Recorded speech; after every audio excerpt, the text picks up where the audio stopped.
Hello বন্ধুরা, MT unique health BD চ্যানেলের পক্ষ থেকে আপনাদের শুভেচ্ছা ও স্বাগতম। প্রিয় বন্ধুরা, আজকে আমি আলোচনা করব ফানজিডাল এইচসি ক্রিম সম্পর্কে।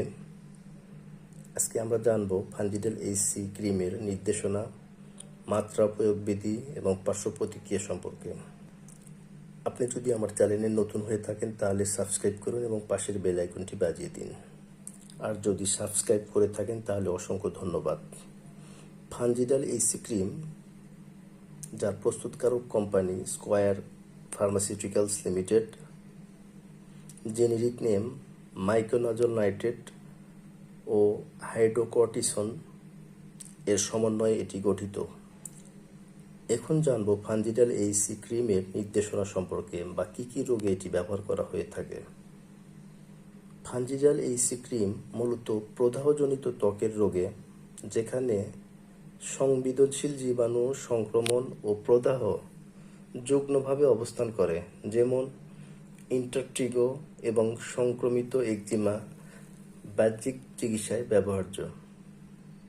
শুষ্ক ও আর্দ্র একজিমার জন্য এটি ব্যবহার করা হয়ে থাকে এবং চুলকানির জন্য এটি ব্যবহার করা হয়ে থাকে।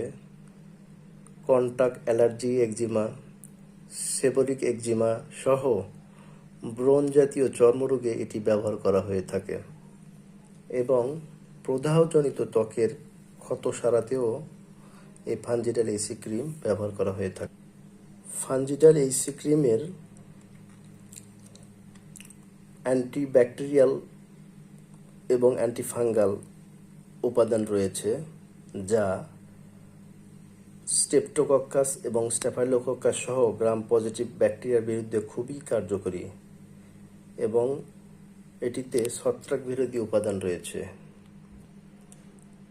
মাত্রা ও প্রয়োগবিধি: আক্রান্ত স্থানে দিনে 2 থেকে 4 বার ব্যবহার করতে হবে এবং ব্যবহার করার সময় সম্পূর্ণ অদৃশ্য না হওয়া পর্যন্ত আঙ্গুল দিয়ে এটি ঘষতে হবে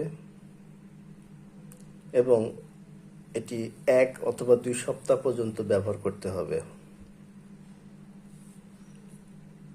শিশু এবং বয়স্ক উভয় ক্ষেত্রেই এই ক্রিমটি ব্যবহার করতে পারবে। রোগটি আপনার ভালো হওয়ার পর অন্তত 1 সপ্তাহ পর পর্যন্ত এই ক্রিমটি ব্যবহার করতে হবে।